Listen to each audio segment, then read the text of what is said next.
গল্পের বাক্সবাই রোমানানুপুর এই চ্যানেলে এখন আপনারা শুনবেন শ্রী কৃষাণু বন্দ্যোপাধ্যায়ের লেখা রহস্যভেদী বাসব থেকে একটি রহস্য উপন্যাস পায়ে পায়ে মরণ। আজ শোনাচ্ছি উপন্যাসটির প্রথম খণ্ড, আর গল্প পাঠে আমি আপনাদের সাথে থাকব রোমানানুপুর। রেবতী সেন ডিভানের কাছ থেকে সরে এলেন।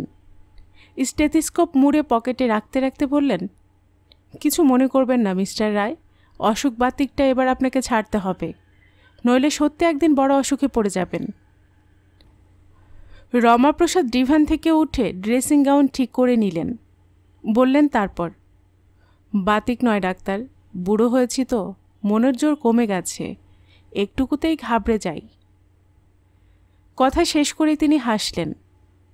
এখন তাহলে ভালোই আছি বলছো? আমি তো খারাপ কিছু দেখলাম না। যেমন চলা উচিত অর্থাৎ বয়সের অনুপাতে আপনি ঠিকই চলেছেন। তবে আমি আপনাকে কিছুদিনের জন্য চেঞ্জে যাবার পরামর্শ দিচ্ছি। মনের আনিজি ভাবটা এতে নিশ্চিতভাবে কেটে যাবে।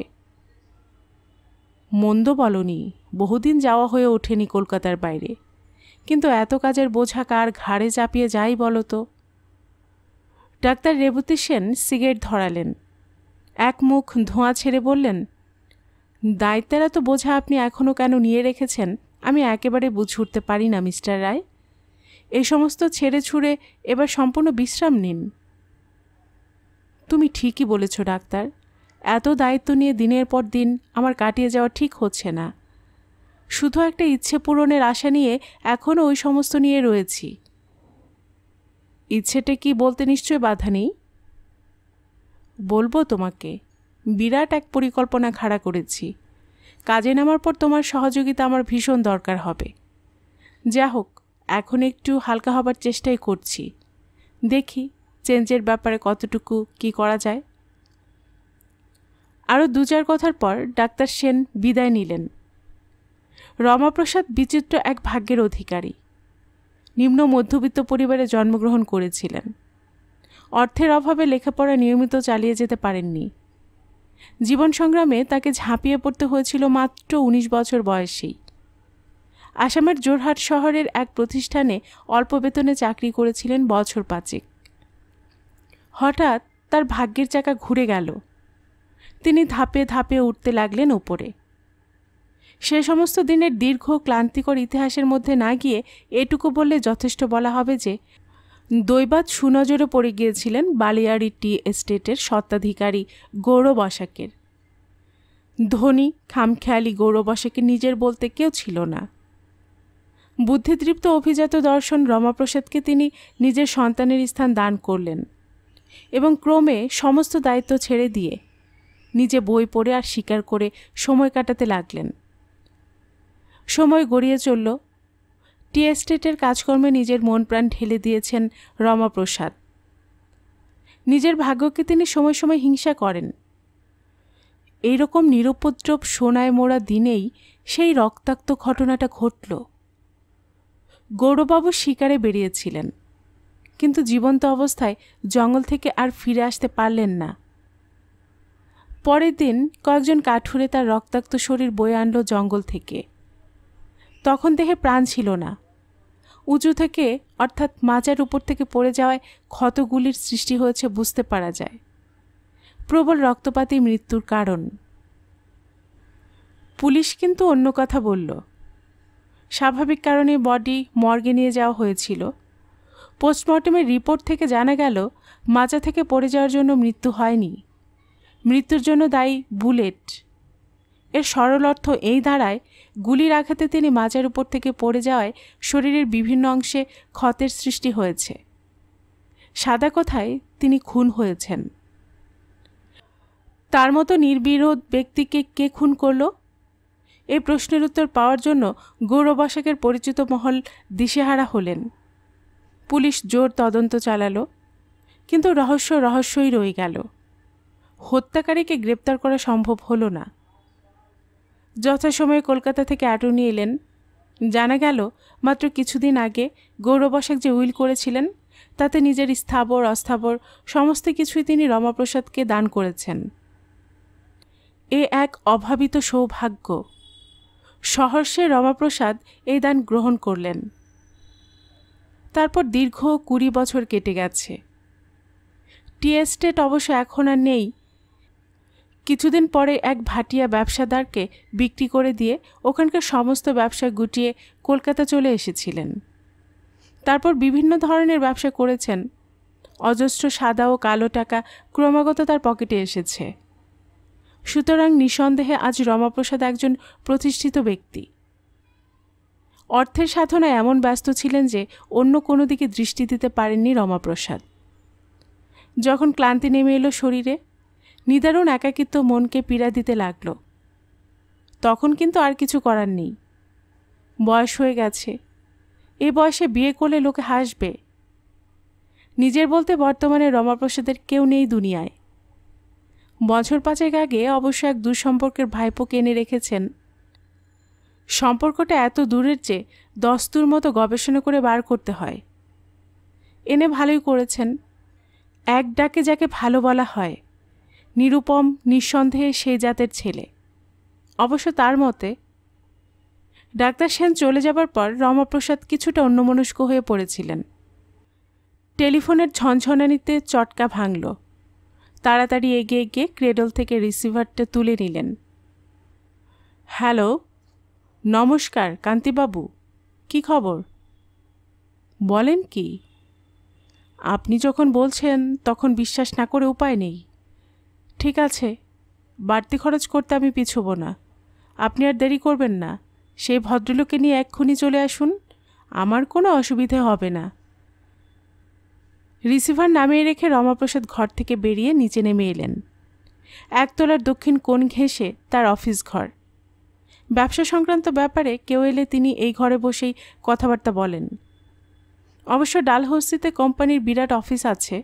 সেখানে 100 কর্মচারী নিযুক্ত থাকে নানা কাজে।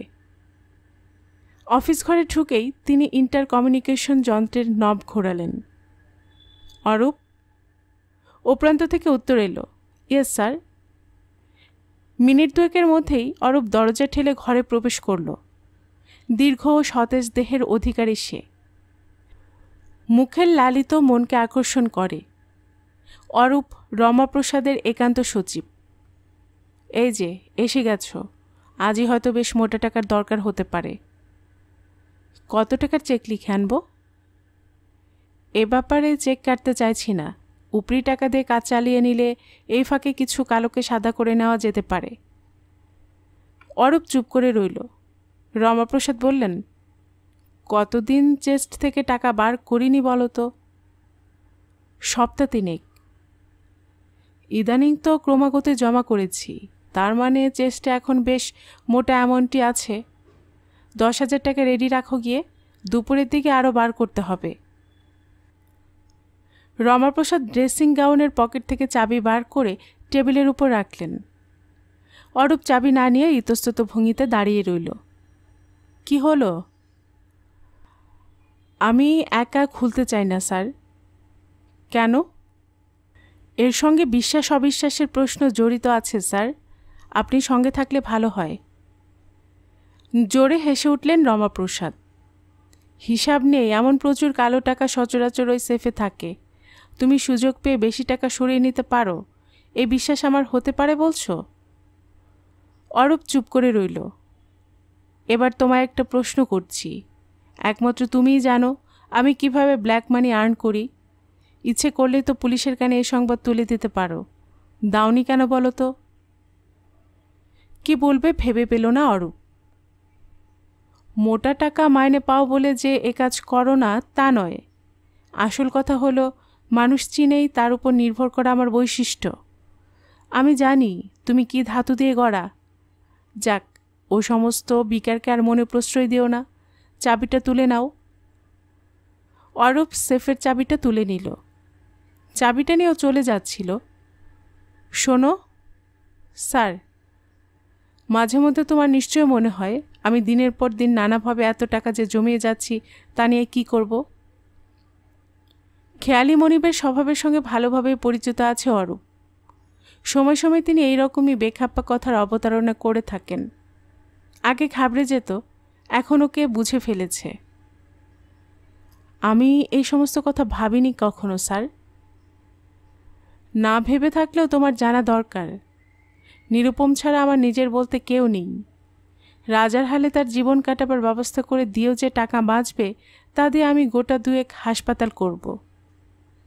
হাসপাতাল? হ্যাঁ, অনেক শয্যা বিশিষ্ট হাসপাতাল। আগামী বছরের প্রথমে কাজে হাত দেবার ইচ্ছা আছে। ভালো কথা, নিরুপমকে গিয়ে একবার খবর পাঠিয়ে দাও তো। অরূপ ঘর থেকে চলে গেল। বারান্দায় একজন বেয়ারা টুলের উপর বসেছিল। ওকে দেখেই তাড়াতাড়ি উঠে দাঁড়ালো। তার কাছে খোঁজ নিয়ে জানা গেল নিরুপম এখন ড্রয়িং রুমে আছে। বারান্দার বাঁকের মুখে ড্রয়িং রুম। অরূপ সেদিকে পা চালালো। ড্রয়িং রুমে তখন মিসেস নন্দী নিরুপমের সঙ্গে কথা বলছেন। ভদ্রমহিলার বয়স 40-এর নিচে নয়, তবু যৌবন যাই যাই করেও এখনও যায়নি। সুঠাম দেহ ও মুখশ্রী এখনও তাকে অনন্যা করে রেখেছে। বলা বাহুল্য, এ সম্পর্কে তিনিও যথেষ্ট সচেতন। মিস্টার নন্দী নামে যে ভদ্রলোকের স্বামী ছিলেন, বছর 5 আগে তিনি শেষ নিঃশ্বাস ফেলে যেন বেঁচেছেন। যেটুকু বাধা ছিল তা অপসারিত হয়। মিসেস নন্দী এখন দুর্বার বেগে উঁচু মহলে বিচরণ করে বেড়াচ্ছেন। কেউ কেউ বলে, কম করেও গোটা 50 লোকের সঙ্গে তিনি প্রেম প্রেম খেলা খেলে আচ্ছা মতো দুয়ে নিতে পেরেছেন। মিসেস নন্দী তখন বলছিলেন, না না, ও কথা বলবেন না, আমাদের সিনে ক্লাবে নির্দোষ ছবি দেখানো হয়। নিরুপম বলল, আপনি যত জোর দিয়ে বলুন না কেন, আমি কিন্তু অন্য কথা শুনেছি। কি শুনেছেন? ব্লু প্রিন্টের আকর্ষণে নাকি আপনাদের সিনে ক্লাবে সকলে সদস্য হতে চান। মিসেস নন্দী প্রায় আঁতকে উঠলেন। মাই জোভ, জেলাস পিপল এই ধরনের প্রোপাগান্ডাই করে থাকে। বিলিভ মি মিস্টার বাসু, এই ধরনের ফিল্ম আমরা কখনো বুক করি না। এত কথায় কাজ কি? আপনি তো পরশু আসছেন, নিজের চোখে দেখলেই বুঝতে পারবেন। আপনাদের অ্যানুয়াল ডেতে আমি যেতে পারলে খুশি হতাম মিস্টার নন্দী, কিন্তু তা সম্ভব হচ্ছে না। বিশেষ কাজে সেদিন আমায় নাগপুর যেতে হবে। আমাদের দুর্ভাগ্য। মিস্টার রায় নিশ্চয়ই যাবেন। আমি ঠিক জানি না, তিনিই বলতে পারবেন। অরূপ ঘরে প্রবেশ করল। আপনাকে স্যার একবার ডাকছেন। Excuse me Mrs Nandi. Nirupam drawing room থেকে বেরিয়ে গেল। অরূপ এই মহিলাকে একেবারেই দেখতে পারে না। এ বাড়িতে ঘন ঘন আসার কারণও আজ করেছে। অনেকে বলাবলিও করছে এবার নাকি রমাপ্রসাদী মিসেস নন্দীর টার্গেট। অবশ্য শক্ত ঠাঁই, তবে কিছু জোর দিয়ে বলা যায় না। অরূপ বেরিয়ে আসছিল। মিসেস নন্দী বাধা দিলেন।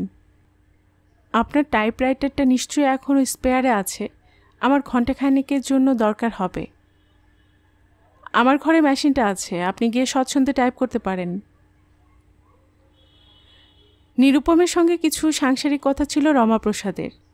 কথাবার্তা সবে শেষ করেছেন, বেয়ারে এসে স্লিপ দিয়ে গেল। স্লিপের উপর চোখ বুলিয়ে নিয়ে রমাপ্রসাদ আগন্তুককে এখানে পাঠিয়ে দিতে বললেন। নিরুপম আর অপেক্ষা করল না। এবার যিনি ঘরে প্রবেশ করলেন তার পোড় খাওয়া চেহারার দিকে তাকালে সহজেই বুঝতে পারা যায় বয়স এমনিতেই বাড়েনি। অনেক ওঠাপড়ার ইতিহাসকে পিছনে ফেলে এসেছেন। নিজে যেমন অনেক কিছু দেখেছেন, তেমনি অন্য কেউ দেখিয়েছেন প্রচুর। আসুন কান্তিবাবু। কান্তি ঘোষ চেয়ারে গিয়ে বসলেন। এবার মোটা লাভের ব্যাপার নিয়ে এসেছি, আমার কথা একটু বেশি করে ভাববেন। মৃদু হেসে রমাপ্রসাদ বললেন, আপনার কমিশন সম্পর্কে নিশ্চিন্ত থাকতে পারেন, কিন্তু সে ভদ্রলোক কোথায়? তাকে ওয়েটিং রুমে বসিয়ে এসেছি। আগে আমাদের কথাবার্তা হয়ে যাক, তারপর তাকে ডাকব। ভদ্রলোকের নাম কনাদ দত্ত, হোয়েল ইন্টারন্যাশনালের পদস্থ কর্মচারী। ওদের কয়েক হাজার টন অ্যাসবেস্টাস দরকার হবে। সে কথা তো ফোনে বললেন, কিন্তু আমাদের লাভের অঙ্কটা কিভাবে বেশ জেল্লাদার হয়ে উঠবে বুঝে উঠতে পারছি না। মৃদু হেসে কান্তিবাবু বললেন, আপনার মতো ঝানু ব্যবসাদারের মুখ থেকে এরকম কথা বেরোবে আমি ভাবতে পারিনি রায়মশাই। এ কথা কি একবারও আপনার মনে হচ্ছে না এই ভদ্রলোক বাজার থেকে মাল তুলে না নিয়ে আমাদের শরণাপন্ন কেন হচ্ছেন? নিজের লাভের কথা ভেবেই বোধহয় তিনি আমাদের কাছে এসেছেন। ঠিক তাই, হোয়েল ইন্টারন্যাশনালের হেড অফিস দিল্লিতে। কোম্পানি অ্যাসবেস্টাস ইন্ডিয়ার কাছে আবেদন করেছিল মালের জন্য, কিন্তু তারা জানিয়েছে সাপ্লাই দিতে পারবে না। বলেন কি, না দিতে পারার কারণ? কারণ ধর্মঘট। মাসখানেক ধরে অ্যাসবেস্টাস ইন্ডিয়াতে লেবার ট্রাভেল চলেছে। দিন কয়েকের মধ্যেই পূর্ণ ধর্মঘট আরম্ভ হবে। ওরা তাই আর মাল সাপ্লাই দেবার রিস্ক নিচ্ছে না। এই অ্যাসবেস্টাস কারখানাটা কোথায়? মধ্যপ্রদেশে। আমি বাজার ঘুরে দেখেছি। আগামী কোটার মাল যে সাপ্লাই হবে না সে কথা এখনও এখানে জানাজানি হয়নি। এই সুযোগ ছাড়া চলতে পারে না। আমরা আজই বাজার থেকে কন্ট্রোল রেটে মাল উঠিয়ে নিতে পারি। রমাপ্রসাদ চমৎকৃত হয়ে গেলেন। আপনি বলতে চাইছেন বাজারে ব্ল্যাক হবার আগেই আমরা চড়া দামে মাল হোয়েল কোম্পানিকে সাপ্লাই করে দেব?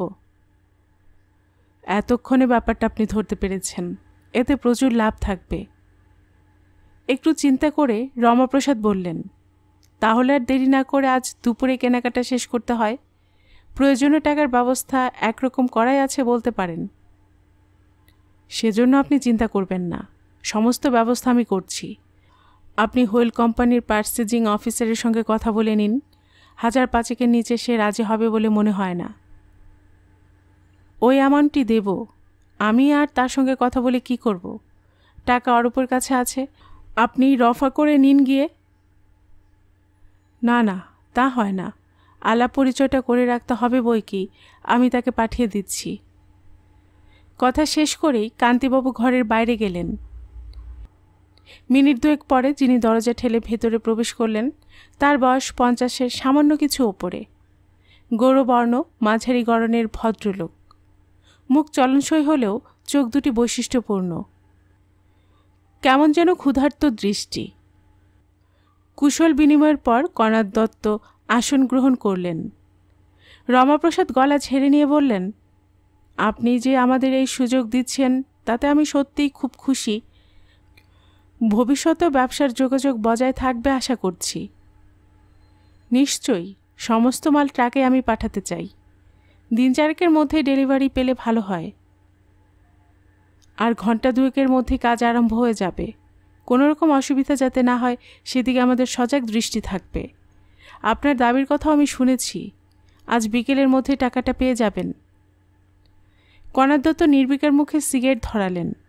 ব্যাপরও ভঙ্গিতে দীর্ঘ টান দিয়ে ধোঁয়া ছাড়তে ছাড়তে বললেন, ব্যবসার কথা শেষ হলো। আপনার আপত্তি না হলে এবার আমি কিছু ব্যক্তিগত আলোচনায় যেতে চাই। আপনার কথাটা ঠিক বুঝলাম না। গৌরব বসাককে আপনার মনে পড়ে? আপনি তাকে চিনতেন?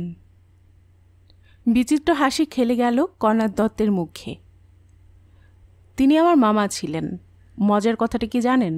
তার ছিল অপর্যাপ্ত টাকা। আমরাই ছিলাম তার নিকটাত্মীয়। অথচ প্রথম জীবনটা আমি কি কষ্টই না করেছি। কিন্তু আপনার ভাগ্যটা দেখুন, কেমন তার টাকাগুলো ব্যাবাক পেয়ে গেলেন।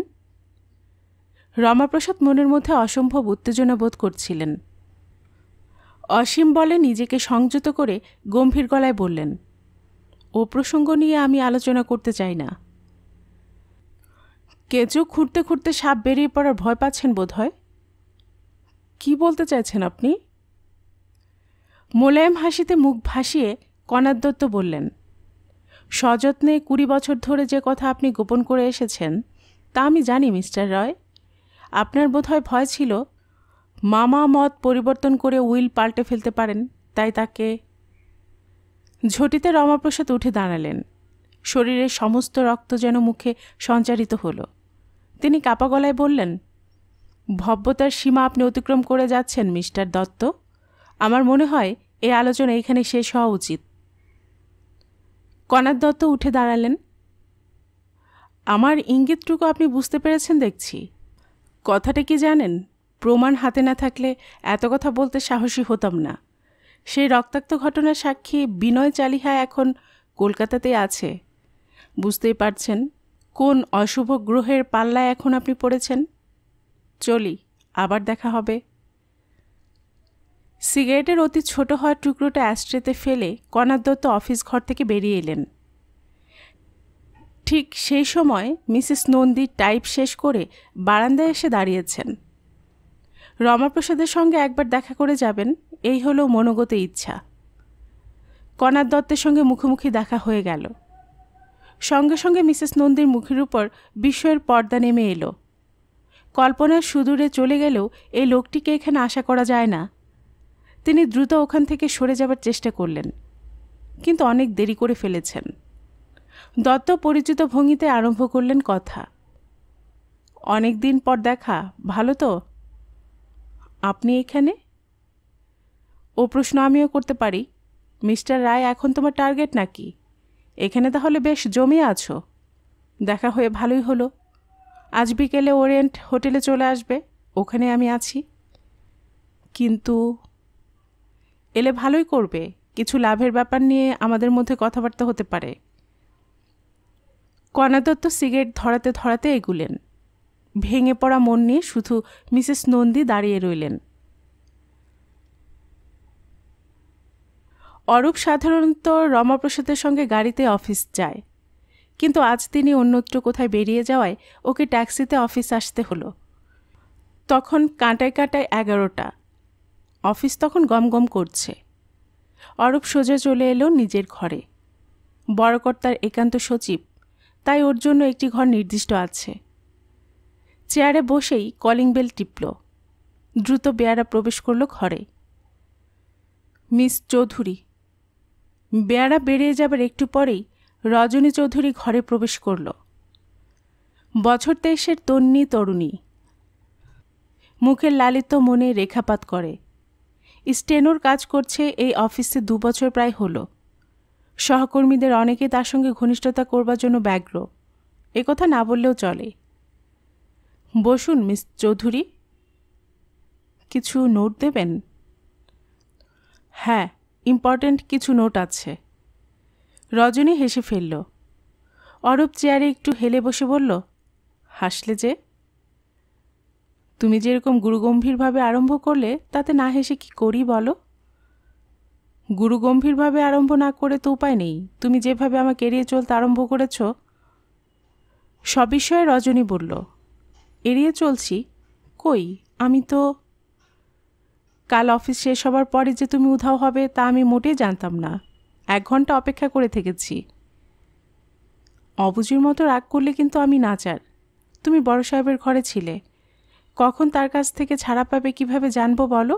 তাই চলে গেলাম। অরূপ সিগারেট ধরে নিয়ে বলল, এবারের মতো তাহলে তোমায় মাফ করা যেতে পারে, কিন্তু কতদিন আর এইভাবে চলবে বলো তো? টেবিলের দিকে তাকিয়ে মৃদু গলায় রজনী বলল, আমি তোমায় তো একবারও বলিনি এভাবে চলুক। সহর্ষে অরূপ বলল, কবে? যবে তুমি স্থির করবে। আমি? আমার উপর সব ছেড়ে দিচ্ছ তো? বেশ, যত তাড়াতাড়ি সম্ভব দিন স্থির করে ফেলছি। তারপর আমাকেও বড়কর্তার বাড়িতে নিয়ে গিয়ে তুলবে তো? না না, তা কেন? বিয়ের পর আমি ফ্ল্যাট নেব। আমাদের নতুন জীবন আরম্ভ হবে সেখানে। রজনী অরূপের মুখের দিকে তাকিয়ে হেসে ফেলল। তখন আমায় চাকরি করতে হবে? কখনোই না, আমার বেশ ভালো আয়, দুজনের কোনো অসুবিধেই হবে না। আমার তো এমন অবস্থা, আজ চাকরি ছেড়ে দিতে পারলে বাঁচি। কেন? তুমি তো আর চোখ কান খুলে থাকবে না। অরূপ কিছু বলতে যাচ্ছিল, কিন্তু বলা হলো না। ঠিক এই সময় ইন্টারকমের সিগন্যাল ধ্বনিত হলো। ও তাড়াতাড়ি বোতাম টিপে সাড়া দিল, ইয়েস স্যার। অপর প্রান্ত থেকে রমাপ্রসাদের কণ্ঠস্বর ভেসে এলো, লাঞ্চের পর কান্তিবাবুকে ফোনে জানিয়ে দেবে হোয়েল ইন্টারন্যাশনালের কাজটা আমরা নিতে পারবো না। জানিয়ে দেব স্যার। আজ সকালে যে টাকাটা চেস্ট থেকে বার করেছ তার আর দরকার নেই, ওটা আবার যথাস্থানে রেখে দেবে। চেস্টের চাবি আপনাকে ফিরিয়ে দিয়েছি স্যার। তাই তো, সন্ধ্যার পর তাহলে টাকাটা আমায় দিও। রমাপ্রসাদ যোগাযোগ ছিন্ন করলেন। অরূপ আবার পুরনো আলোচনার জের টানল। চোখ কান খুলে রাখার কথা কি বলছিলে? রজনী কিছুটা অসহিষ্ণুভাবে বলল, তোমাকে নিয়ে আর পারি না বাপু। তোমাকে সেদিন বললাম না ছোট কর্তা। আমি তো ভেবেছিলাম। ঠাট্টা করে কথাটা বলেছি? মোটেই তা নয়। ভদ্রলোকের হাবভাব আর চোখের দৃষ্টি দেখে বুঝেছি উনি আমার উপর দারুণ ঝুঁকেছেন। তোমার ধারণা ভুল হতে পারে। যাক, উনি আর ভেবো না। অফিস থেকে তোমাকে তাড়াতাড়ি সরিয়ে নিচ্ছি। অনেক ব্যক্তিগত কথা হলো। এবার একটা কাজ করো, জরুরি একটা চিঠি আছে, নোট নাও তো। 2:10 আগে লাঞ্চ থেকে ফিরলেন রমাপ্রসাদ। খেতে বাড়ি যান। প্রতিদিন ফেরেন প্রায় এই সময়। নিরুপম অবশ্য অফিসে বা হোটেলে লাঞ্চ সারে গাড়ি থেকে নেমে লিফটের সামনে এসে সরে দাঁড়িয়েছেন। মুখোমুখি দেখা হয়ে গেল একজনের সঙ্গে। রমাপ্রসাদ চমকে উঠলেন। কুটকুটে কালো খয়া চেহারার একটা লোক, বিশেষত্ব বর্জিত মুখ, বয়স আন্দাজ 50। বোটল গ্রিন রঙের টেরিলিনের স্যুটে চেহারার আরও খোলতাই হয়েছে। পানের ছোপ ধরা দাঁত বার করে সে হাসল, বলল, চিনতে পারছেন রমাবাবু? রমাপ্রসাদ কোনো কথা না বলে লিফটের মধ্যে প্রবেশ করলেন। দরজা বন্ধ হয়ে গেল। দ্রুত ঊর্ধ্বগামী যান্ত্রিক খাঁচাটির দিকে একবার হিংস্র দৃষ্টিতে তাকিয়ে নিয়ে লোকটি পকেট থেকে নোটবুক বার করল। নোটবুক থেকে কাগজ ছিঁড়ে নিয়ে দ্রুত কী সমস্ত তাতে লিখল। তারপর সিঁড়ি বেয়ে ওপরে উঠে চলল। নির্দিষ্ট তলায় পৌঁছে সে রীতিমতো হাঁপাতে লাগল। দুজন বেয়ারার টুলের উপর বসেছিল। এখান থেকে অফিসের কিছুটা অংশ দেখা যাচ্ছে। চূড়ান্ত কর্মব্যস্ততা সেখানে। লোকটি এগিয়ে গেল বেয়ারাদের কাছে। তারা এই কিংভূত মূর্তি দেখে অবাক। লোকটি বলল, আমি তোমাদের বড় কর্তার সঙ্গে দেখা করতে চাই। এই স্লিপটা তাকে দিয়ে এসো। একজন বলল, উনি স্লিপ দেখে কাউকে ডাকেন না, আগে সেক্রেটারি বাবুর সঙ্গে দেখা করতে হয়। আমায় তার কাছে নিয়ে চলো। বলা বাহুল্য, গোটা কয়েক 1 টাকার নোট এবার হস্তান্তরিত হলো। এরপর অরূপের ঘরে পৌঁছতে তার 2 মিনিটের বেশি সময় লাগল না। অরূপ এই মূর্তি দেখে কম অবাক হল না। আগন্তুককে বসতে বলার কথা ভুলে জিজ্ঞাসু দৃষ্টিতে তাকিয়ে রইল। আগন্তুক শিষ্টাচার নিয়ে মোটেই মাথা ঘামালো না। চেয়ারে বসতে বসতে বলল, মিস্টার রায়ের সঙ্গে দেখা করতে চাই, বিশেষ প্রয়োজন। আগে থেকে অ্যাপয়েন্টমেন্ট করা না থাকলে তিনি কারোর সঙ্গে দেখা করেন না। আমার সঙ্গে করবেন। এই স্লিপটা পাঠিয়ে দিন তার কাছে, দেখবেন কাজ হয়েছে। আগন্তুক নোটবই থেকে ছিঁড়ে নেওয়া সেই কাগজটা মোড়া অবস্থায় এগিয়ে ধরল। অরূপ হাত বাড়িয়ে স্লিপটা নেবার বিন্দুমাত্র আগ্রহ প্রকাশ করল না। কিছুটা বিরক্তই হলো মনে মনে। আপনার যা বলার আমাকে বলুন। আপনাকে সমস্ত কথা বললে তার সম্মান যে ধুলে গড়াগড়ি যাবে। আপনি আমাকে আন্ডার এস্টিমেট করছেন বুঝতে পারছি। এই বিনয় চালিহা আপনাদের কর্তার যৌবনের সঙ্গী। শুনুন মিস্টার, তার সঙ্গে দেখা না করে আমি এখান থেকে 1 পাও নড়ছি না। কিন্তু লোক ডেকে আমাকে এখান থেকে বের করে দেবার চেষ্টা করবেন না, ফল তাতে খারাপই হবে। লোকটির সাহস দেখে অরূপ অবাক হয়ে গেল। ভয় দেখিয়ে কথা বলছে, তবে ব্যাপার কিছু একটা আছেই, নইলে এত বেপরোয়া হওয়া সম্ভব নয়। মিস্টার রায়ের সঙ্গে যোগাযোগ করাই ভালো, দেখা যাক তিনি কি বলেন। আমি আপনার কথা মিস্টার রায়কে বলছি, তিনি যদি দেখা করতে না চান তাহলে আর কিছু করার নেই। অরূপ ইন্টারকমে নব ঘোরালো। স্যার। ইয়েস। বিনয় চালিহা নামে একজন ভদ্রলোক আপনার সঙ্গে দেখা করার জন্য ভীষণ পীড়াপিড়ি করছেন। একটু থেমে রমাপ্রসাদ বললেন, তোমার সামনে এসে বসে আছে নাকি? Yes sir. পাঠিয়ে দাও। যোগাযোগ ছিন্ন হয়ে যাবার পর অরূপ বেল বাজাতেই বেয়ারা এসে দাঁড়ালো। বিনয় চালিহার মুখে এখন আত্মপ্রত্যয়ের হাসি। একে বড় সাহেবের ঘরে নিয়ে যাও। আগন্তুক বিদায় নিলে অরূপ লক্ষ্য করল টেবিলের উপর সেই স্লিপটা পড়ে রয়েছে। ভুল করে ভদ্রলোক বোধহয় ফেলে গেছেন। তুলে নিয়ে চোখের সামনে মেলে ধরতেই ওর মুখ গম্ভীর হয়ে উঠল। এই সমস্ত কি লেখা রয়েছে? আপনি রাগ করবেন না রমাবাবু, লিফটের কাছে আমায় না চেনার ভান করলেন বলেই তো আমার মাথা বিগড়ে গেল। বিনয় চালিহা থামতেই রমাপ্রসাদ বললেন, ব্যক্তিগত প্রয়োজনে কেউ অফিসে এসে দেখা করুক তা আমি পছন্দ করি না। কেন বিরক্ত করতে এসেছো জানতে পারি কি? আমার কিছু টাকার দরকার। টাকা?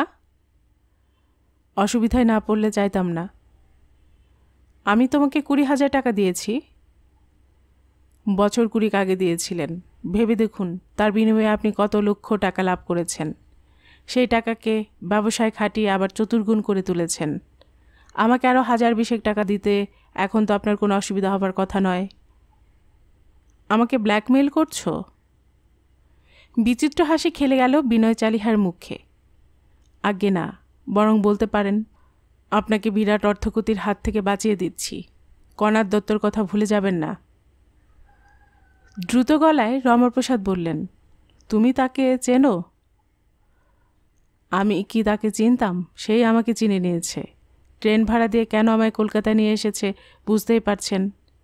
খুনের আমি যে একমাত্র সাক্ষী। তীক্ষ্ণ চাপা গলায় রমাপ্রসাদ বললেন, কি সমস্ত বলছো? গৌরবাবুকে তাক করে যখন গুলি চালান তখন আমি তো আপনার পাশে ছিলাম, তাই তো? না, তুমি ছিলে না। তুমি কিছুই দেখোনি। নির্বিকার গলায় চালিহা আবার বলল, আপনি বলছেন যখন, তখন আমার সব ভুলে যেতে আপত্তি নেই। আমি না জেনার ভান করলে কণাদ দত্তর সমস্ত জারি জুরি শেষ হয়ে যাবে। ও সমস্তই করতে পারি একটি মাত্র শর্তে। 20,000 টাকা চাই। রমাপ্রসাদ রিভলভিং চেয়ার ছেড়ে উঠে দাঁড়ালেন। তার কপালে অজস্র চিন্তার ভাঁজ পড়েছে। কিছুটা ক্লান্তও দেখাচ্ছে তাকে। বার কয়েক পায়চারি করে নিলেন মন্থর পায়ে। চালিহা জানে তার কথায় ওষুধ ধরেছে। একসময় তিনি বললেন, ধরো টাকা দিলাম, তারপর? পরের প্লেনে আসাম রওনা হব। আবার যে আমাকে বিরক্ত করতে আসাম থেকে ফিরে আসবে না তার নিশ্চয়তা কি? 20 বছর পরে দেখা হলো, এর থেকেও কেউ বুঝতে পারছেন না আমার আসা যাওয়ার ঘন ঘন হতে পারে না? তুমি রাত 11টার সময় আমার বাড়িতে এসো। আপনি জেগে থাকবেন তো? জেগে না থাকলে তোমায় ডাকবো কেন? রাস্তার ধারের একটা ঘরে আলো জ্বলতে দেখবে। নক করলে আমি দরজা খুলে দেব। এখন তুমি যেতে পারো। আর একটি কথাও না বলে চেয়ার ছেড়ে উঠে পড়ল চালিহা। মিনিট 10 একই জায়গায় স্থির হয়ে দাঁড়িয়ে রইলেন রমাপ্রসাদ। ঘোরালো চিন্তা তার মনের মধ্যে পাক খেয়ে চলেছে। এত বছর ধরে নির্বিবাদে জীবন কাটাবার পর আজ একই ঝামেলার মুখোমুখি এসে দাঁড়ালেন। সকালে ঘুম থেকে উঠে কোনো অপয়ার মুখ দেখেছিলেন নিশ্চয়ই, কিন্তু ব্যাপারটাকে তো প্রশ্রয় দেওয়া যেতে পারে না। টেবিলের উপর রাখা বাক্স থেকে একটা সিগারেট তুলে নিয়ে ধরিয়ে নিলেন। বসলেন আবার এসে নিজের আসনে। এই 20 বছর ধরে কণাদ দত্ত ছিল কোথায়? মা আমার বিষয় সম্পত্তি সম্পর্কে এতদিন খোঁজখবর নেয়নি কেন? লোকটা জেনুইন তো? রমাপ্রসাদ ভাবতে লাগলেন, ধরে নেওয়া যাক কণাদ দত্ত গৌরবাসাক্যেরই ভাগ্নে। সে মূল ব্যাপারটা আঁচ করে নিয়ে আসামে গিয়ে বিনয় চালিহাকে খুঁজে বার করে, তাকে লোভ দেখিয়ে টেনে আনে কলকাতায়। ভাবতে ভাবতে রমাপ্রসাদের মাথা গরম হয়ে ওঠে। অস্বস্তি বোধ করতে থাকেন।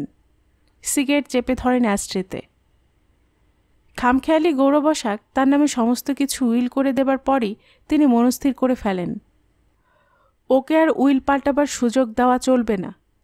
পরিকল্পনা দ্রুত ছকে নিলেন রমাপ্রসাদ। স্বীকার করতে গিয়ে গৌরবসাক মারা পড়বেন।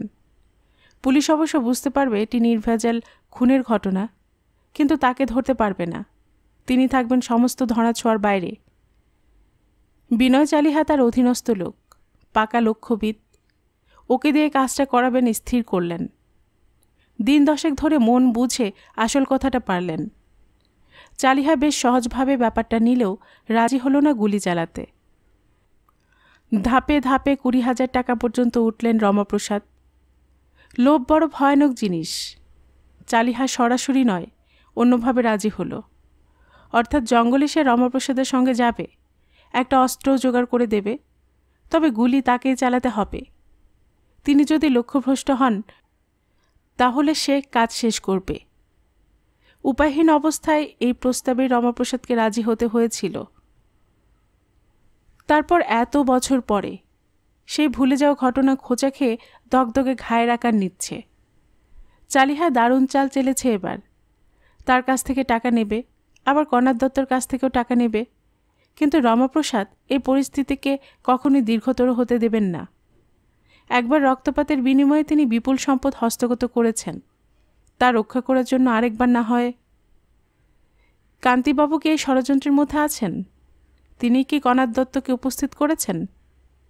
কলকাতার অতি ঘুঘু দালাল তার পক্ষে। বুকের মধ্যেটা মোচড় দিয়ে উঠল হঠাৎ। ভীষণ শরীর খারাপ লাগছে। চিন্তাভাবনার চাপ থাকলে এরকম অবশ্য হয় কালে ভদ্রে। রমাপ্রসাদ ইন্টারকমে নব ঘোরালেন, কিন্তু কিছু বলতে পারলেন না। ঘামে ভেসে যাওয়া মুখ রাখলেন টেবিলের উপর। ওদিকে বার কয়েক সাড়া দিয়েও কোনো উত্তর না পেয়ে অরূপ একটু আশ্চর্য হল। রমাপ্রসাদ তো এরকম করবার লোক নন, কিছু হলো নাকি? আবার ও বার দুই সাড়া নিল, কোনো উত্তর এলো না, শুধু হালকা যান্ত্রিক শব্দ ভেসে আসছে। অরূপ দ্রুত পায়ে বড়কর্তার ঘরের দিকে চলল। ততক্ষণে অবশ্য রমাপ্রসাদ নিজেকে কিছুটা সামলে নিয়েছেন। টেবিলের উপর থেকে মাথা তুলে হেলে বসেছেন চেয়ারে। ঘামের সেই ধারা বন্ধ হয়েছে। অরূপ ঘরে প্রবেশ করে বুঝতে পারল তার শরীর ভালো নেই। আপনার শরীর কি স্যার? হঠাৎ ভীষণ আনইজি ফিল করছিলাম, এখন অনেকটা ভালো। তাহলেও ডাক্তারের পরামর্শ নেওয়া দরকার। তুমি তাড়াতাড়ি ডাক্তার সেনকে এখানে আসার জন্য খবর পাঠাও। আমি নিজে গিয়ে তাকে নিয়ে আসছি। অরূপ দ্রুত ঘর থেকে বেরিয়ে গেল। খবরটা ছড়িয়ে পড়ল অফিসে কয়েক মিনিটের মধ্যেই। সকলেই সচকিত। নিরুপমের কানে সংবাদ পৌঁছতেই সে ছুটে এলো। ডাক্তার রেবতী সেন বউবাজারে থাকেন। ডালহৌসি থেকে দূরত্ব কতটুকুই বা।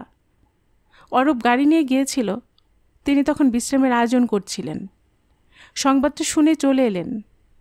রোগীকে পরীক্ষা করলেন কিছুক্ষণ ধরে, তারপর বললেন, গুরুতর গলদ কিছু দেখছি না, বলকারক একটা ওষুধ লিখে দিচ্ছি। তবে নিরুপম বলল, থামলেন কেন ডাক্তার সেন? গুরুতর মেন্টাল অ্যাংজাইটি থেকে এরকমটা হয়েছিল বলে আমার ধারণা হচ্ছে। এখন ওর পরিপূর্ণ বিশ্রাম দরকার, কিন্তু উনি তো সে কথা শুনবেন না। মৃদু হেসে রমাপ্রসাদ বললেন, তোমার ধারণাই ঠিক ডাক্তার। বিশেষ কারণে অত্যন্ত উত্তেজিত হয়ে পড়েছিলাম। তোমার কথা রাখবো এবার। তুমি বলো, কোথায় হাওয়া বদল করতে যাওয়া যায়? মাসখানেকের জন্য সিমলা চলে যান। বেশ। অরূপ, খোঁজ নাও তো, কালকা মেলে আগামী বুধবার দুটো রিজার্ভেশন পাওয়া যায় কি না। তুমিও যাবে আমার সঙ্গে। দেখছি স্যার। অরূপ ঘর থেকে নিষ্ক্রান্ত হল। ডাক্তার সেন বললেন, এই তো গুড বয়ের মতো কথা। এখন বলুন তো, হঠাৎ উত্তেজিত হবার কারণটা কি? রমাপ্রসাদ ইতস্তত করতে লাগলেন। অসুবিধা থাকলে বলার দরকার নেই। অসুবিধা তেমন কিছু নেই, তবে। নিরুপম বলল, কেউ কি এসেছিল আপনার কাছে? যার তার সঙ্গে কেন যে দেখা করেন বুঝি না। এখন মনে হচ্ছে বিনয় চালিহার সঙ্গে দেখা না করলে ভালো করতাম। লোকটা আমার প্রথম জীবনের সঙ্গী, আমাকে ব্ল্যাকমেল করবার চেষ্টা করছে। ডাক্তার সেন আর নিরুপম দুজনে অবাক। বলেন কি? কণাদ দত্ত নামে আরও একটা লোক ওই পথ ধরে এগোচ্ছে।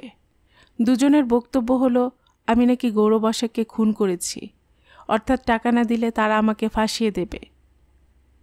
কি ভয়ানক! ডাক্তার সেন বললেন, গৌরবসাক মানে আপনাকে যিনি নিজের সম্পত্তি দিয়ে গিয়েছিলেন? হ্যাঁ। 20 বছর পরে কি উটকো ঝামেলা বলো তো। আপনি আর ওর সমস্ত নিয়ে মাথা ঘামাবেন না। নিরুপম বাবু, একটু সজাগ থাকবেন তো, লক্ষ্য রাখবেন আর কোনো আজেবাজে লোক যেন ওর সঙ্গে দেখা না করে। মিস্টার রায়, আপনি বাড়ি যান, আমি ওষুধটা পাঠিয়ে দিচ্ছি। আর সন্ধ্যার পর গিয়ে আপনাকে আরেকবার পরীক্ষা করে আসবো না হয়। রজনী ঘড়ির দিকে বারবার তাকাচ্ছিল। 5টা বাজলে অফিস থেকে বেরিয়ে পড়বে। ঘণ্টাখানেক আগে অরূপ বেরিয়ে গেছে রমাপ্রসাদের সঙ্গে। যাবার সময় বলে গেছে, 5:30 থেকে 6টার মধ্যে যেন পার্ক স্ট্রিটের ফ্রেঞ্চ মোটরের সামনে ওর জন্য দাঁড়িয়ে থাকি। 5টা বাজতে ঠিক 2 মিনিট আগে চেয়ার ছেড়ে উঠবার মুখেই নিরুপম এসে উপস্থিত হল। রজনী শঙ্কিত হল। কোনো কাজের চাপ আসছে, না ছোট কর্তার অন্য কোনো গূঢ় উদ্দেশ্য আছে? নিরুপম বলল, মিস চৌধুরী, আপনি বেরোচ্ছেন নাকি? অফিস আওয়ার্স তো শেষ হলো। কোন দিকে যাবেন? Park street. আমি ওধারে যাচ্ছি, আমার গাড়িতে আসুন, আপনাকে নামিয়ে দিয়ে যাব। না মানে, সংকোচের কি আছে? মালিকদের সঙ্গে সবসময় যে বিরাট ব্যবধান রেখে চলতে হবে তার কোনো মানে নেই। আসুন। মনে মনে ভীষণ বিরক্ত হলেও মুখে কিছু বলতে পারল না রজনী। এরপর আপত্তি করলে ভীষণ অভদ্রতা প্রকাশ করা হবে। সে সম্মতিসূচকভাবে ঘাড় নেড়ে নিরুপমকে অনুসরণ করল। গাড়ির মালিক স্বয়ং ড্রাইভ করবেন, সুতরাং পেছনের সিটে বসা চলে না, পাশাপাশি বসতে হলো। কি বিড়ম্বনা! কর্মক্লান্ত ডালহৌসিকে পেছনে ফেলে তখন অজস্র যানবাহন পথকে একাকার করে রেখেছে। চৌরঙ্গি পৌঁছতে কিছুটা সময় লেগে গেল। নিরুপম বলল, প্রত্যেক দিন এই ভিড় ঠেলে বাড়ি পৌঁছন কিভাবে? অনেক দেরি হয়ে যায়, উপায় তো নেই। কাল থেকে আমি আপনাকে পৌঁছে দেব। না না, আপনি কেন নিজের মূল্যবান সময় নষ্ট করবেন? অফিসের পর প্র্যাকটিক্যালি আমার কোনো কাজই থাকে না, সময় নষ্টের কোনো প্রশ্নই নেই। আপনি কোথায় থাকেন? বসন্ত রায় রোডে। আর কোনো কথা হলো না। গাড়ি পার্ক স্ট্রিটে প্রবেশ করল। তারপর নিরুপম থামল গিয়ে অভিজাত সুইস রেস্তোরাঁ ফ্লুরির সামনে। আসুন, চা খাওয়া যাক। রজনী এবার নিজেকে শক্ত করল, বলল, ক্ষমা করবেন, এখান থেকে আমি নিজের গন্তব্যস্থল হেঁটে যেতে পারবো। নিরুপম আবার বলল, সারাদিন অফিসের খাটুনির পর ফ্লুরি আপনার শরীর তাজা করে দেবে, আসুন। আমায় ক্ষমা করবেন। অফিসের অন্য কোনো মেয়ে এই সুযোগ পেলে কত খুশি হতো জানেন? আপনি নিজের উজ্জ্বল ভবিষ্যৎ চান না? সকলেই চায়। আসুন তাহলে। আমাকে অবলম্বন করার অর্থই হলো লং গুড টাইমকে হাতের মুঠোর মধ্যে পাওয়া। কথা শেষ করেই অর্থপূর্ণ ভঙ্গিতে হাসল নিরুপম। গলায় জোর দিয়ে রজনী বলল, ভবিষ্যৎ উজ্জ্বল করার আরও অনেক পথ আছে।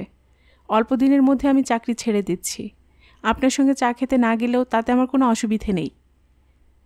কথা শেষ করেই ও গাড়ি থেকে নেমে পড়ল। তারপর দ্রুত এগিয়ে চলল ফুটপাত ধরে। হতভম্ব নিরুপম বসে রইল স্টিয়ারিংয়ে হাত দিয়ে। অনেক মেয়েকে সে হেলায় জয় করেছে, কিন্তু আজকের অভিজ্ঞতা সত্যি বিস্ময়কর। নির্দিষ্ট জায়গায় পৌঁছতে রজনীর কয়েক মিনিটের বেশি সময় লাগল না। তখন 5:30 বেজে গেছে।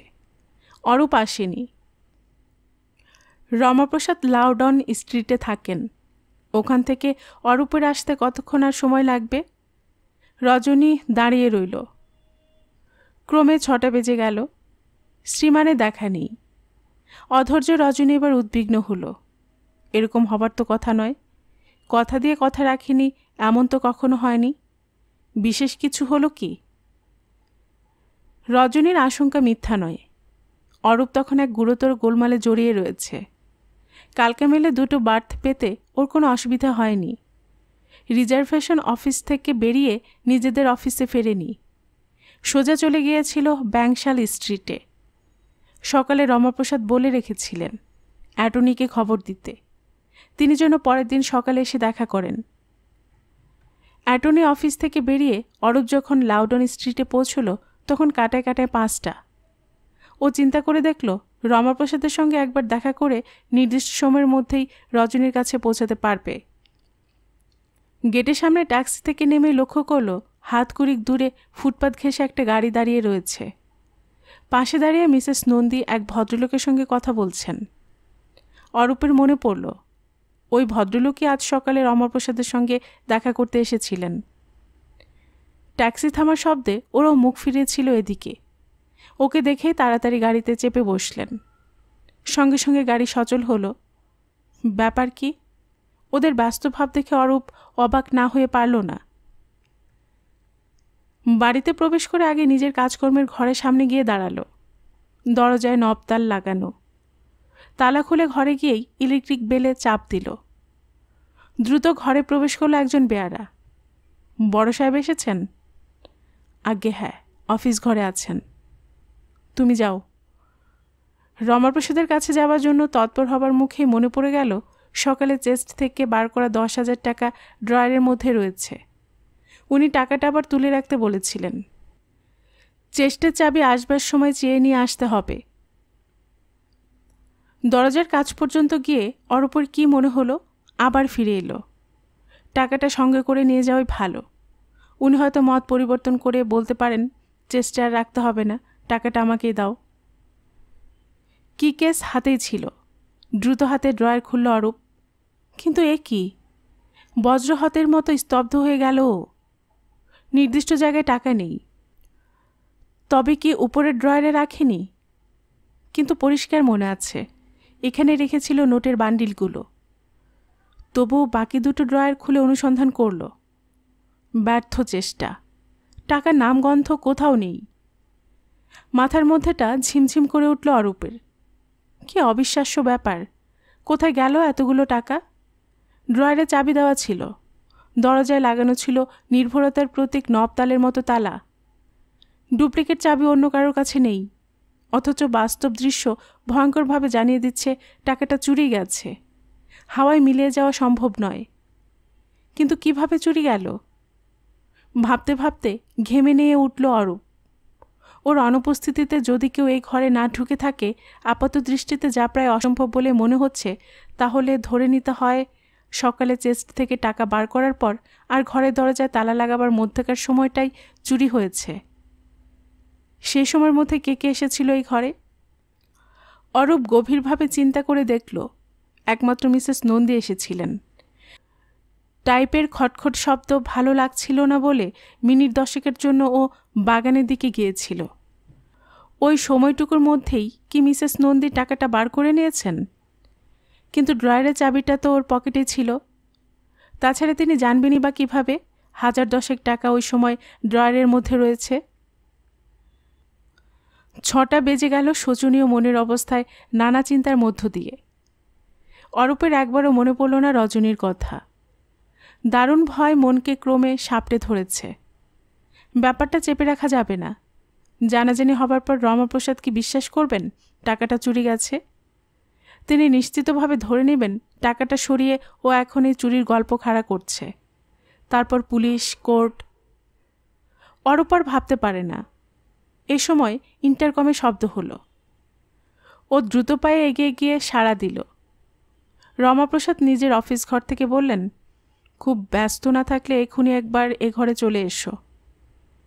এক্ষুনি আসছি স্যার। এবার আসল পরীক্ষা আরম্ভ হলো।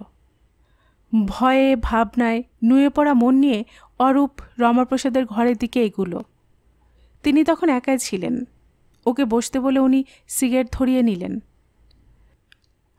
বার্থ পেয়েছ নাকি? পাওয়া গেছে, একটা আপার একটা লোয়ার নিয়েছি। ভালো করেছ। তারুকে সঙ্গে নেব ভাবছি। 5-4 মাস খাটার লোক না থাকলে খুব অসুবিধা হবে। তুমি কি বলো? তারু খুব কাজের লোক, সঙ্গে নিয়ে গেলে ভালোই হবে। আপনি এখন কেমন আছেন স্যার? মোটামুটি ভালো। ডাক্তার এক্ষুনি আসবে, আরেকবার চেক আপ করিয়ে নিতে হবে। উনি পকেট থেকে চাবি বার করে টেবিলের উপর রেখে আবার বললেন, টাকাটা চেস্টে তুলে রাখো গিয়ে। বাস্তব এবার ভয়াল অক্টোপাসের মতো ওকে পেঁচিয়ে ধরার জন্য এগিয়ে এলো।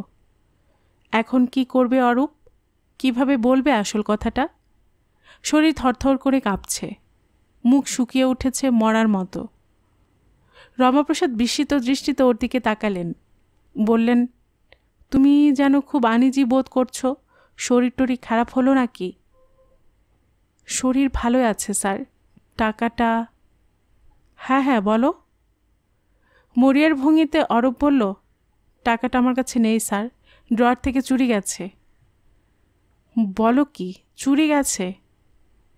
বিশ্বাস করুন স্যার, ড্রয়ারে টাকাটা লক করে রেখেছিলাম। লক ঠিকই আছে, কিন্তু টাকাটা নেই। অদ্ভুত কাণ্ড। সমস্ত ব্যাপারটাকে তলিয়ে দেখা দরকার। ঘটনাটা আমাকে খুলে বলো তো। অরূপ প্রথম থেকে বলল সমস্ত কিছু। নিজের ধারণার কথাও ব্যক্ত করল। গম্ভীর ভঙ্গিতে ভ্রুকুচকে রমাপ্রসাদ সমস্ত শুনে গেলেন। মিসেস নন্দী টাকাটা সরিয়েছেন ভেবে নেওয়াটাই বড় কষ্ট কল্পনা। এই সময় নিরুপম ঘরে প্রবেশ করল। থমথমে আবহাওয়া লক্ষ্য করে সে জিজ্ঞাসু দৃষ্টিতে তাকাতেই রমাপ্রসাদ সংক্ষেপে ঘটনাটা বললেন তাকে। নিরুপম বলল, চুরি কে করেছে আপনি বুঝতে পারছেন না? এ কাজ কার হতে পারে তাই তো ভাবছি। কেন যে আপনি এ নিয়ে এত চিন্তা করছেন বুঝতে পারছি না। চোর তো আমাদের অচেনা নয়। তুমি কার কথা বলছো? আপনি পুলিশে খবর দিন কাকা, তারা এসে সমস্ত সমস্যার সমাধান করে দেবে। কি বলছো তুমি নিরুপম?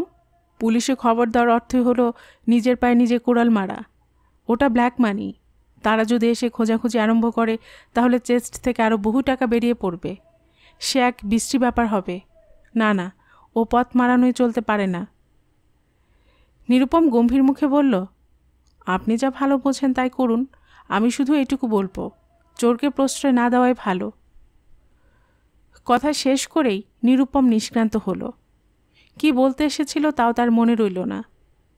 বিস্মিত রমাপ্রসাদ তার গমন পথের দিকে তাকিয়ে রইলেন প্রায় 1 মিনিট। তারপর অরূপর দিকে মুখ ফেরালেন। অরূপর বুঝতে অসুবিধা হয়নি নিরুপমের ইশারা তাকে লক্ষ্য করেই। ও আরও মুষড়ে পড়ল। এরকম উটকো ঝামেলা কেন যে ঘাড়ে চেপে বসল তা একমাত্র ভগবানই জানেন। তুমি আর কিছু বলবে অরূপ? উনি আমাকেই সন্দেহ করছেন, কিন্তু বিশ্বাস করুন স্যার, আমি এ সম্পর্কে বিন্দু বিসর্গ জানি না। ও কথা কানে না তুলে রমাপ্রসাদ বললেন, মনে করে দেখো তো চাবির গোছাটা ভুল করে কিছুক্ষণের জন্য কোথাও ফেলে রেখেছিলে কিনা। সবসময় চাবি আমার সঙ্গেই ছিল, হাতছাড়া করিনি। ওই ঘরের আর ড্রয়ারের ডুপ্লিকেট চাবি আমার কাছে আছে না? হ্যাঁ স্যার। রমাপ্রসাদ চেয়ার ছেড়ে একটা দেওয়াল আলমারির দিকে এগিয়ে গেলেন। আলমারি খুলে নিজের ফোলিওটা বার করে আবার টেবিলের কাছে ফিরে এলেন। চামড়ার কি কেস বার করলেন তার মধ্যে থেকে। এই কেসে নানা আলমারি, ড্রয়ার ও দরজার ডুপ্লিকেট চাবি আছে। রমাপ্রসাদ সবিষয়ে লক্ষ্য করলেন সেই বিশেষ চাবি দুটিও অনুপস্থিত, অর্থাৎ কেউ সরিয়ে নিয়েছে।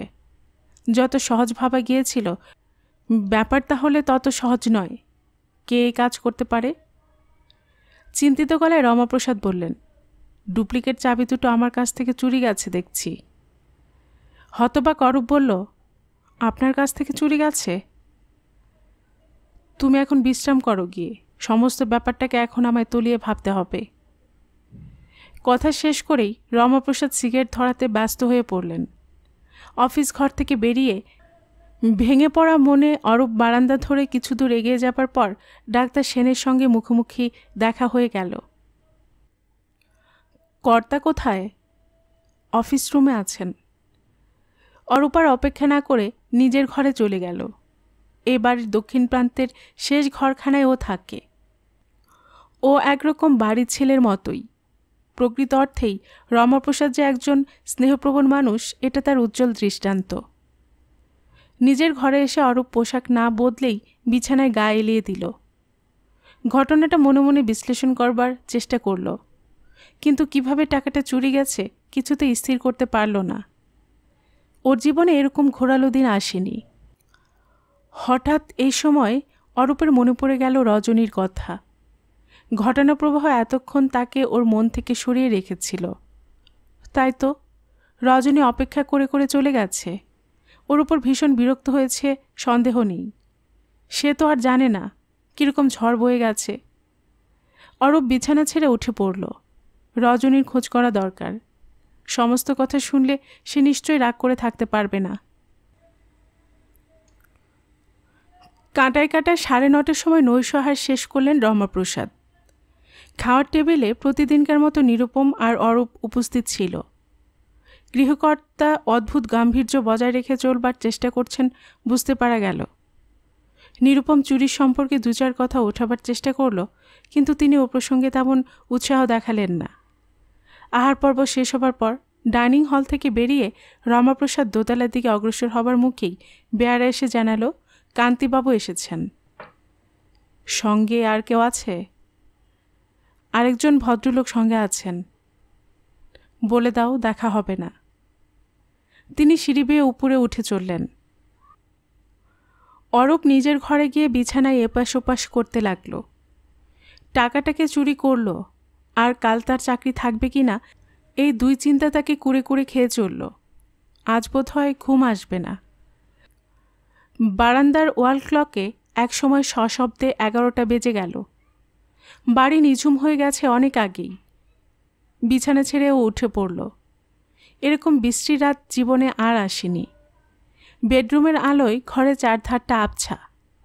সিগারেট ধরে নিয়ে জানলার সামনে গিয়ে দাঁড়াতে লক্ষ্য করল রমাপ্রসাদের অফিস ঘরের ঘষা কাঁচের জানলার মধ্য দিয়ে আলোর আভাস পাওয়া যাচ্ছে।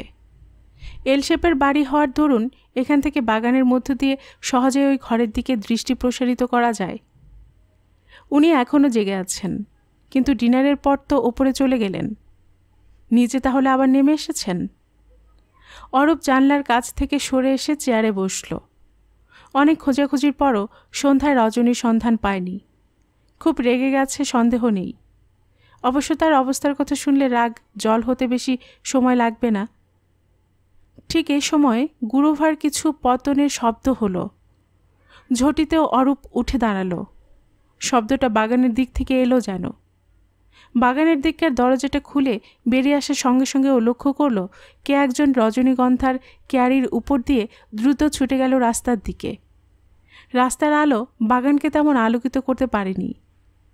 অরূপ লোকটার মুখ দেখতে না পেলেও ঘোলাটে একটা সন্দেহ মনকে নাড়া দিয়ে গেল। কিন্তু ব্যাপারটা কি? গেটের দারোয়ানই বা গেল কোথায়? ডিউটি ছেড়ে সে তো অন্য কোথাও যেতে পারে না। গুরুতর কিছু একটা ঘটেছে নিশ্চয়ই। রমাপ্রসাদের অফিস ঘরে জানলা দিয়ে আলো দেখা যাচ্ছে এখনও। উনি কি শব্দ শুনতে পাননি? শব্দটা কিসের? অনুসন্ধান করবার জন্য অরূপ পায়ে পায়ে এগিয়ে গেল। কারোর সাড়া পাওয়া যাচ্ছে না। কেউ কিছু শুনতে পায়নি বলেই মনে হচ্ছে। অফিস ঘরের আলো লক্ষ্য করে গজ 10 এগোবার পরই থমকে দাঁড়িয়ে পড়ল অরূপ। জানলার সামনে কে যেন পড়ে রয়েছে। আবার পা চালিয়ে দেহটার কাছে গিয়ে দাঁড়াতেই বজ্রহতের মতো স্তব্ধ হয়ে গেল ও। আর হয়ে পড়ে আছেন রমাপ্রসাদ। জানলার ঘষা কাঁচের পাল্লার মধ্য দিয়ে যেটুকু আলো বাইরে এসে পড়েছে তাতেই দেখা যাচ্ছে তার হাত পা মুখ কেটে ছিঁড়ে গেছে। নিথর দেহ। ওর মতো চিকিৎসা শাস্ত্রেও আনাড়ির পক্ষেও বুঝতে অসুবিধা হলো না উনি আর বেঁচে নেই। অরূপের সমস্ত শরীর হিম হয়ে গেল। ঘটনার একই অকল্পনীয় আবর্ত। বিন্দুমাত্র সন্দেহ নেই দোতলার ঝোলা বারান্দা থেকে উনি পড়ে গেছেন। এরকম মর্মদন্তভাবে ওর জীবনান্ত হবে চোখে দেখেও যেন বিশ্বাস করতে ইচ্ছে হয় না। কিন্তু যে লোকটা পালিয়ে গেল সে এখানে কি করছিল? এই সমস্ত ব্যাপার নিয়ে এখন মাথা ঘামিয়ে লাভ নেই। অরূপের মনের মধ্যটা হু হু করে উঠল। রায়মশাই প্রকৃত ওকে সন্তানের মতো স্নেহ করতেন, সেই তিনি এইভাবে চলে গেলেন। কিন্তু না, এখন আর বিকারের ভাবে নুয়ে পড়ার সময় নেই। অরূপ ঝাঁকুনি দিয়ে নিজেকে সচেতন করে নিল। এবার সকলকে ডাকতে হবে। কয়েক মিনিটের মধ্যে আলোর বন্যায় ভাসতে লাগলো বাগান। নিরুপম ও চাকর বেয়ারারা সকলে এসে উপস্থিত হল। কেউই এই শোচনীয় দৃশ্য দেখবার জন্য প্রস্তুত ছিল না। স্তম্ভিত ভাব সকলকে কিছুক্ষণের জন্য মুখ করে রাখল। ধুলো আর রক্তে মাখামাখি অবস্থায় একইভাবে পড়ে আছেন রমাপ্রসাদ। নিরুপমই প্রথমে নিজেকে স্বাভাবিক করে আনতে পারল। গম্ভীর মুখে অরূপের দিকে কয়েক পা এগিয়ে গেল। দাঁড়িয়ে দেখছেন কি? ওকে এখান থেকে নিয়ে যাবার ব্যবস্থা করুন। উনি মারা গেছেন এখন। আপনি ডাক্তার নন। দারুণ আঘাত পেয়ে উনি অজ্ঞান হয়ে গিয়ে থাকতে পারেন। যা বলছি তাই করুন। আমি ডাক্তার সেনকে ফোন করতে চললাম। এরপর আর কথা চলে না। সকলে ধরাধরি করে রমাপ্রসাদের দেহ ড্রয়িং রুমে নিয়ে এলো। শুয়ে দেওয়া হলো কার্পেটের উপর। বেঁচে যে উনি আর নেই তা একরকম অবধারিত, কিন্তু উপায় কি? আদেশ মতো কাজ করতেই হবে। আধ ঘণ্টাটাক পরে ডাক্তার সেন হন্তদন্ত হয়ে এলেন। ঘুমের আমেজ তখনও তার চোখ থেকে মুছে যায়নি। ফোনে তিনি শোচনীয় ঘটনাটা শুনেছিলেন। ওর দেহের উপর একবার নজর বুলিয়ে চরম সত্যটা তিনি বুঝে নিলেন। পরীক্ষা করবার কিছু ছিল না, তবু হাঁটু মুড়ে বসে দেহ পরীক্ষা করে নিশ্চিত হয়ে নিলেন রমাপ্রসাদের মৃত্যু সম্পর্কে। উঠে দাঁড়িয়ে রেবতী সেন বললেন, মারা গেছেন। মারা গেছেন? সাদা চোখে তা বুঝতে পারা যাচ্ছে।